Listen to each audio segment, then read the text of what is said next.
Mesdames, bonsoir. Messieurs, bonsoir. Bienvenue au journal sur les antennes d'Horizon 3 Télévision. Voici le sommaire.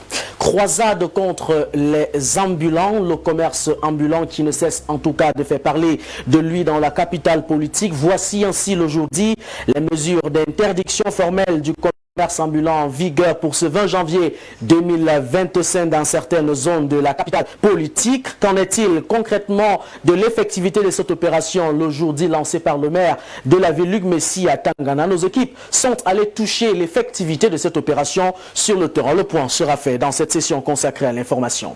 On parlera également de la culture avec la 11e édition du Festival international du premier film Yara. En cérémonie d'ouverture, les organisateurs qui ont véritablement révélé vouloir mettre un véritable point d'honneur sur l'intelligence artificielle. L'évocation sera donnée dans le cadre de cette session consacrée au 19h30. Mesdames, Messieurs, voilà pour ce qui constitue sa vitrine. Bonsoir à toutes et à tous et bienvenue.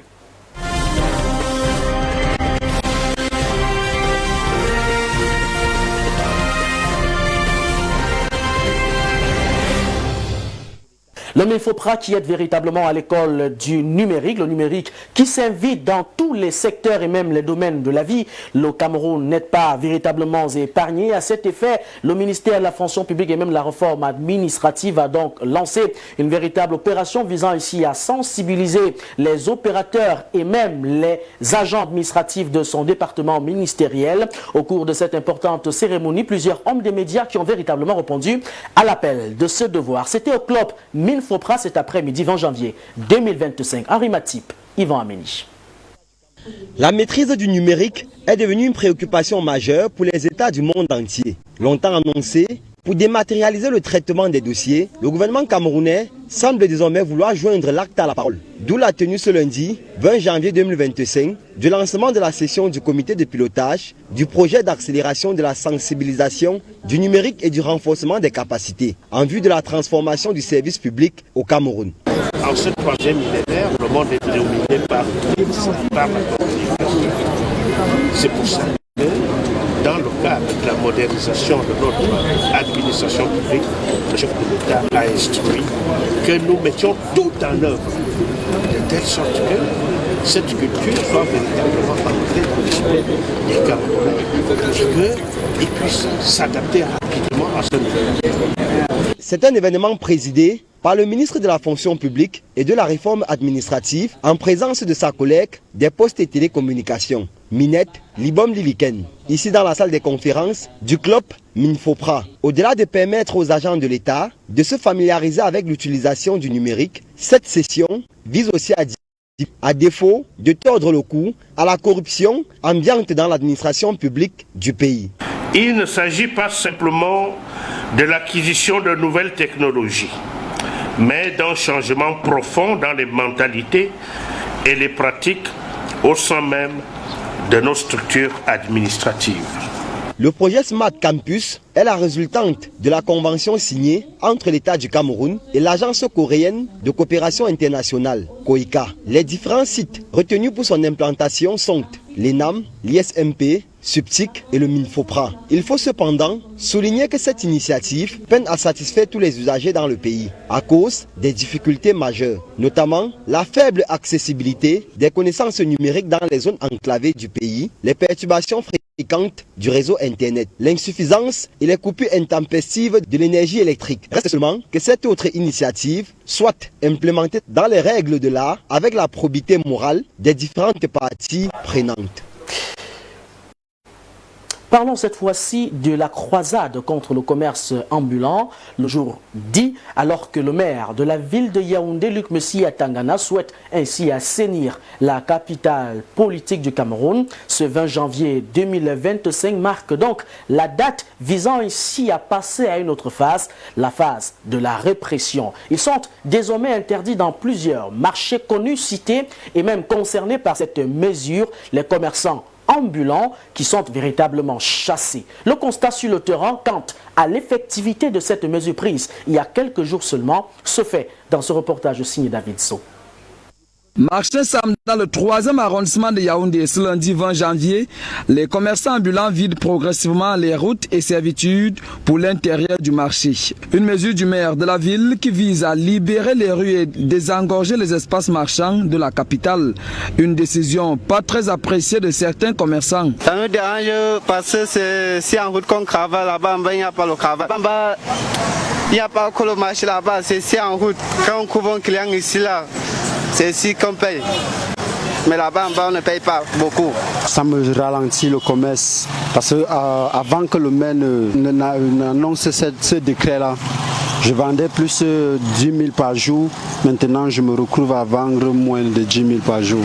Par contre, avant ça, je vendais beaucoup plus. Pour ces derniers, l'intervention du maire de la commune d'arrondissement de Yaoundé 3e est attendue afin de trouver un véritable espace à ces commerçants qui ne veulent qu'une chose, vendre leurs produits. Bon, s'il y avait une doléance à faire, nous voudrions, nous en tant que commerçants, nous voudrions que le maire de la commune de Yaoundé 3 essaie un peu de voir notre situation. Il est bien vrai que c'est la route. Il a franchement raison. On ne doit pas vendre en route, mais il ne doit pas quand même aussi nous mettre les bâtons dans les roues. Parce que c'est avec ça qu'on réussit à entretenir nos familles. Bien que timide, cette décision du maire de ville, Luc Messia Tangana, semble être appliquée dans certains marchés de Yaoundé. Vivement que le premier magistrat municipal de la ville aux 7 collines se penche également sur les problèmes tels que la lutte contre le désordre urbain et l'insalubrité qui prennent de plus en plus corps dans la capitale. Parlons cette fois-ci culture dans cette session consacrée au journal avec la 11e édition du festival, le festival international du tout premier film Yara. En tout cas, la cérémonie d'ouverture s'est tenue dans la capitale politique, c'était hier à l'hôtel Hilton. L'instant a été donné aux organisateurs de manifester une seule volonté, celle de vouloir mettre un véritable point d'honneur sur l'intelligence artificielle. Jordan Dussofomécon. Le décor est à l'image des couleurs de l'événement, la 11e édition du Festival international du premier film Yara. Sur tapis rouge, les différents invités font leur entrée ici, au Hilton Hotel de Yaoundé pour le rendez-vous officiellement lancé ce dimanche, 19 janvier 2025. Le Festival Yara, qui devient progressivement l'un des espaces artistiques et culturels les plus prisés, les plus courus au Cameroun, au regard de la forte mobilisation et du charisme dont il fait l'objet sur le plan national et international. Des dizaines de personnes, dont des personnalités, répondent présents à ce début d'événement organisé sous le thème « L'avenir du cinéma en Afrique à l'heure de l'intelligence artificielle ». L'intelligence artificielle n'est pas un jeu, c'est vraiment une technique, c'est vraiment une évolution, c'est une continuité de ce qui existe déjà. Donc vous avez entendu par exemple le cinéaste Baloufou en parler tout à l'heure, et à partir de demain, pour un colloque, à propos du sujet et des productions cinématographiques, vous comprendrez le pourquoi il est normal de parler tout le temps de l'intelligence artificielle, parce que nous sommes envahis par elle. Et voilà, pour tout bon cinéaste, tout jeune cinéaste, ils ont donc besoin d'avoir ces outils, parce que sinon, voilà, on pourrait mal aussi utiliser cette intelligence artificielle, oubliant que le cinéma, c'est d'abord l'humain. Un hommage mérité a été rendu à certaines personnalités du cinéma décédées il y a peu. Plusieurs distinctions ont également été remises à certains invités. De la cérémonie et la présentation des membres du jury a été faite. Ils auront la responsabilité de départager les différents nominés dans les catégories meilleur court-métrage, meilleur jeu d'acteur, entre autres, pour la beauté du cinéma, le 7e art qui évolue sereinement au Cameroun et sur le continent africain. C'est un 7e art qui attire l'attention de plusieurs, en tout cas amoureux et passionnés du cinéma, entre autres des people qui ont véritablement pris part à la cérémonie d'ouverture de ce grand festival. C'était au Hilton Hôtel ici à Yaoundé, on l'a suffisamment dit. Ces quelques people rencontrés par la rédaction centrale d'Horizon 3 Télévision se sont exprimés dans ce reportage mené Fallon Mefoué. Le festival Yara, édition 2025 s'annonce comme un hymne à l'ingéniosité africaine, un espace d'échange fertile et une invitation à rêver à un avenir où technologie et culture cohabitent. Pour les festivaliers, les attentes sont multiples. Je pense que maintenant, plus que jamais, il est question de s'imposer et de proposer ce que nous avons comme culture et patrimoine. Et au-delà de ça aussi, des écritures nouvelles pour singulariser le regard du continent africain.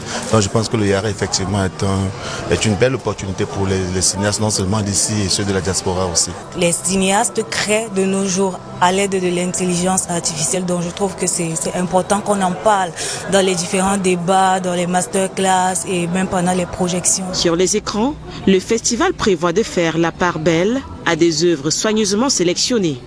L'intégration de l'intelligence artificielle dans cette édition est un gros défi à relever pour rehausser le 7e art en Afrique. Moi, je le souhaite que ça ne va pas trop impacter le cinéma camerounais ou l'africain en général. Mais on ne peut pas arrêter le vent comme on ne peut pas arrêter l'évolution du monde. Je crois qu'il est important de maîtriser vite ces outils, de pouvoir savoir à quel niveau, à quel moment est-ce que ça peut impacter la production locale pour qu'on puisse, et si ça peut aider, mais surtout il faudra que ça cause de tort. Rendez-vous à Yaoundé du 19 au 25 janvier 2025 pour une célébration inoubliable du cinéma entre réflexion profonde et émerveillement. Toutefois, au regard de la faillite de ce secteur dans notre pays, notamment avec la mauvaise politique institutionnelle, ce projet est-il de nature à semer à nouveau des graines d'un retour à l'industrie cinématographique au Cameroun? Seul l'avenir nous le dira.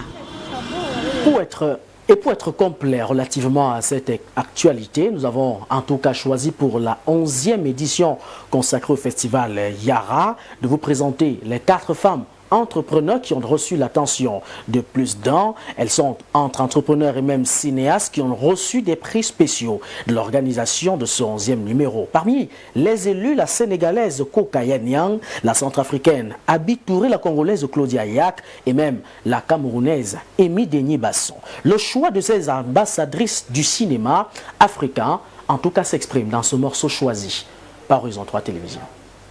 Depuis le commencement, nous avons toujours voulu mettre en avant les femmes pour la simple raison que depuis longtemps, ce secteur culturel qu'est le secteur cinématographique a été la chasse gardée des hommes. Donc, raison pour laquelle nous avons décidé qu'au Festival Yara, parce que conduit par les femmes, où la majorité des organisateurs ce sont des femmes, nous allons mettre en avant les femmes cinéastes, les femmes réalisatrices, productrices, etc., actrices, pour montrer que les femmes sont vraiment, comment je pourrais dire, le moteur même de cette industrie cinématographique. Raison pour laquelle vous les verrez toujours à Yara et elles auront toujours leur place.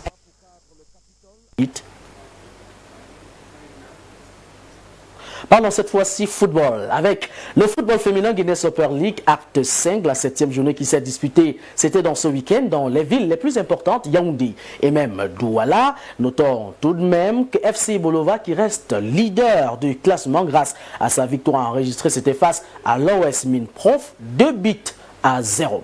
Parlons justement de l'affiche des victoires et des rencontres en tout cas tenues ce week-end. Alex Rodrigue Bekono nous en dit davantage. Cyclone FC impose sa loi face à Vision Foot sur le score de 3-0. Après un duel âprement enlevé, Louvre-Mimprof tombe face à un solide FC Bolova sur le score de 2-0. Sur les installations du stade du centre technique de la FECA Foot à Odja. Une victoire qui maintient les Bengoniers Bolowo en tête du classement avec désormais un point d'écart avec le défunt Léquier Football Filles qui a infligé un lourd score de 9-0 à Authentic Ladies de Douala. La pelouse du stade de l'annexe de l'Omisport a servi de 4 au 7e Guinée-Sico, remporté avec autorité par AS Awa face à Itabong FC de Bamenda sur le score de 2-0. Une réelle satisfaction pour le staff technique de cette formation, avec au passage le titre de Woman of Guinée-Sico, remporté par Miss Pa Liliane Ebenye, qui n'a pas caché sa joie. Toute l'équipe elles m'ont donné la force et les encouragements. Les encouragements la veille, maintenant nous avons posé et tout, c'est une complicité. Enlevé des rideaux, Amazon FAP et Caïman Fils se sont neutralisés sur le score nul et vierge, des 0 buts partout. Une performance plutôt satisfaisante pour le banc de touche de Caïman Fils de Douala. Un point à l'extérieur est très important. Nous sortons d'une défaite le week-end dernier et on avait intérêt à avoir au moins un nul aujourd'hui. Donc les conditions ont été respectées, malheureusement. Il y a encore un problème de finition, nous allons le travailler. Du côté d'Amazon FAP, ce match nul est une pilule amère à avaler. Ce 1 point, c'est une défaite. C'est une défaite, mais bon, comme je l'ai dit tantôt, je ne crache pas sur les 1 point. Et je dis, on va essayer de faire mieux pour corriger la prochaine fois.